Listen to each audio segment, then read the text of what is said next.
If you want to silence notifications on POCO F7 Pro, you can use the silent mode.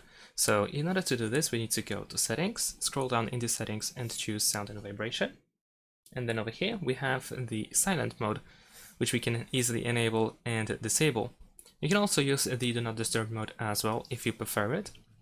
Any of these will do the work. In addition to that, we can enable or disable the silent mode by pressing volume button, any volume button. And then over here we have this bell in order to use the silent mode, or this mode in order to use do not disturb. As you can see, we can even get the notification that calls will be muted and the notifications as well. And then you can also go to the control center where we can find this bell over here that allows us to use the silent mode and the do not disturb mode, which can be, I believe, added if we press edit over here. And there we go, over here we have D&D, so we can tap here in order to add it to the list.